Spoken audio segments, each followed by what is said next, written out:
Louis Champagne, comment ça va? Ça va pas mal, toi-même? Ça va pas mal aussi. On se rencontre aujourd'hui pour la sortie de ton premier one-man show, Champagne pour tous. Où est le champagne, premièrement? Ben écoute, je pensais que tu avais 17. J'avais entendu que tu étais une jeune journaliste et que je voulais pas amener d'alcool, mais là, j'ai su que tu avais 18 ans. C'est que le 25 novembre à Saint-Augustin, il y aura du champagne pour tout le monde. Hein. J'en prends bonne note. J'en prends bonne note.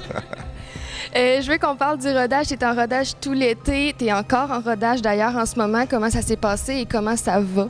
Ça évolue. Ben, tu sais, en humour, le public, c'est pas mal le baromètre. C'est eux autres qui décident si c'est bon ou pas. C'est ça qui est fascinant, c'est que tu essaies tes affaires. Il y a des gags que je trouvais super drôles, que j'ai fait en show, qui tombaient à plat. Puis il y a des gags que je faisais, je vais l'essayer, juste voir, puis le feu pognait. C'est ça qui est fascinant dans le rodage, c'est que tu transformes un peu, tu bouges tes blocs, tu réécris des petits morceaux. C'est que ça se passe très bien. Écoute, c'est bien excitant. J'ai l'impression d'avoir 18 ans. Non, mais tu sais, ça, c'est excitant d'avoir 18 ans. Non, mais j'ai l'impression de retomber en enfance à l'époque où je faisais beaucoup d'improvisation. J'ai travaillé aussi beaucoup en humour avant de devenir un acteur plus sérieux. Là, c'est que c'est bien emballant, c'est bien emballant. Puis le contact aussi direct avec le public, quand ça fait, mettons, 12 ans, mettons que je fais plus de télé, tu sais, je croise les gens au Canadian Tire puis au Tim Hortons qui me disent « Hey, je t'ai déjà vu, mais là, tu les as, ils sont dans la salle. » Pour toi, c'est quelque chose de bien touchant aussi.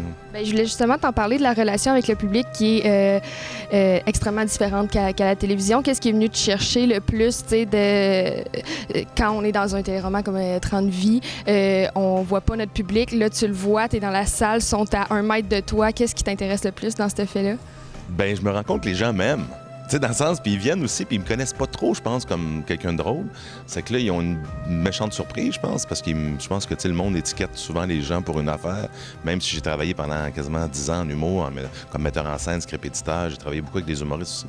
Mais, écoute, les gens sont là devant moi, ils sont venus pour moi aussi. Tu sais, moi, j'ai joué beaucoup au théâtre, ou même dans les séries télé où on est plusieurs, mais là, je suis tout seul sur la scène, c'est que, tu sais, les gens qui sont là, ils sont vraiment déplacés pour moi. Fait que tu te rends compte qu'après 22 ans de métier, ben écoute, j'ai mon fanbase qui est pas gros, mais j'ai un fanbase. Puis se construit continuellement aussi. C'est ça qui se construit aussi, absolument, mais c'est bien le fun. Puis après ça, on jase un peu avec les gens. Puis tu sais, je redécouvre ça, en fait, la tournée aussi, c'est bien le fun. Hein. Est-ce que c'est justement le fait d'avoir été metteur en scène pour d'autres humoristes qui t'a donné cette piqûre-là pour l'humour ou? Ben, il fallait que je sorte du garde-robe. Ça fait des années que je parlais de ce show-là, puis... Tu sais, moi, j'ai des mononcles et des cousins qui construisent des cabanons, tu sais, dans leur temps libre. Moi, j'aurais pu rénover ma cuisine, mais je suis tellement pas habile avec mes mains, c'est que j'ai décidé de faire un show. Mais, mais toute cette expérience-là. Puis à un moment donné, des fois, quand t'es artiste, moi, j'écris pour le cinéma, pour la télé, je joue au théâtre, à la télé, au cinéma, je fais des voix, je fais on fait plein de choses pour gagner notre vie. Puis ça faisait des années que je disais, il faut faire un show d'humour. Là, on disait, tu le feras pas. Puis à un moment donné, j'ai fait, OK, go, on part. C'est que j'ai commencé à écrire ça. Puis il y a quelque chose de très concret aussi quand tu dis, je vais faire un show, c'est que là, les salles se bookent. Là, c'est pas comme un projet de développement en film qui prend 8 ans. Fait que ça, c'est le fun aussi, que c'est concret. Puis je me retrouve devant le public très rapidement. Là. Je sens qu'il y avait un petit goût de challenge. Ça se peut-tu? Es-tu un gars de challenge? Oui, aussi. Je sais pas si c'est en vieillissant. Puis à un moment donné, tu dis, coudonc, je vais t'attendre d'avoir 60 ans pour faire ça. Fait que, à date, je suis vraiment content. Puis c'est ça aussi la vie d'artiste. Il faut se provoquer. Puis, c'est ça, je sors du garde-robe. Se renouveler sans cesse. Se renouveler sans cesse, ouais, mais se provoquer. Puis absolument, t'as raison. Et là, parlons-en de ce spectacle-là. Si tu pouvais le décrire en un mot, ce serait lequel? En un mot? Pétillant. Pétillant? De quoi ça parle? Ben, ça parle de plein de choses. Ça parle de moi. C'est mon point de vue sur plein de choses. Écoute, c'est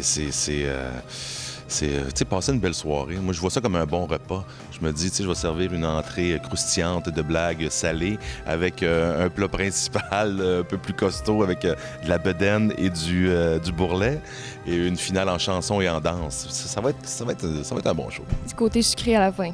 Un petit sucré, ouais. Non, mais il y a plein de choses dans le show. Ben écoute, l'humour, c'est la surprise. C'est que tu fais du coq à l'âne, tu changes de sujet.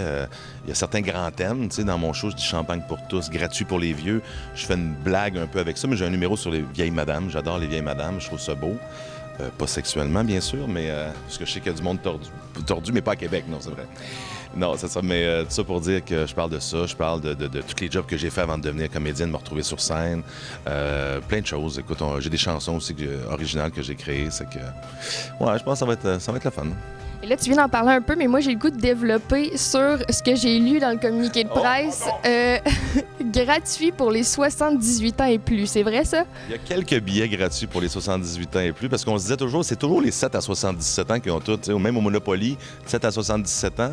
Puis il y a peut-être un an, quand on a commencé à travailler sur le show, c'était le début des scandales, qu'on apprenait que les personnes âgées étaient laissées dans des chaises berçantes, pas lavées, qui mangeaient de la patate en poudre. Puis que là, moi, j'ai fait, voyons, on va les sortir. Puis ce que ça fait, ce qui est vraiment fascinant, c'est que là, il y a des jeunes filles un peu comme toi qui amènent leur grand-mère, qui amènent leur vieille tante. Ils prennent ce billet gratuit-là, donc ils sont contents. Mais en même temps, il y a d'autres qui achètent des billets. Mais ça crée des drôles d'affaires parce que les grand-mères, pour la plupart, j'en ai vu une l'autre jour à Granby, qui avait 91 ans. Elle me connaissait pas pantoute, écoute, puis c'est sa petite fille qui l'avait amenée. C'est que, il y a quelque chose de... C'est vraiment une promotion originale, vraiment. Ben, je me disais, il faut essayer de sortir un peu du lot. Il y a tellement d'humoristes, mais puis c'était aussi quelque chose de très humain parce que moi, j'ai un beau numéro sur les personnes âgées aussi, puis où je dis à quel point on les laisse un peu pour compte, puis je rigole un peu de ça. Que, voilà. Alors, en terminant, j'aimerais qu'on fasse une invitation aux gens. Qu'est-ce qu'on dit aux gens pour venir voir Louis Champagne en spectacle? Ben, je m'en vais à Saint-Augustin de Desmaures le 25 novembre. Alors, venez voir ça. Puis, qu'est-ce que je peux vous dire? Ben, écoutez, le 25 novembre, qu'est-ce qu'il y a à faire le 25 novembre? Il n'y a rien. Pas grand-chose. Alors, venez voir ça, vous allez voir, vous allez avoir une belle surprise. Parfait. Bon spectacle. Merci, Alexandre.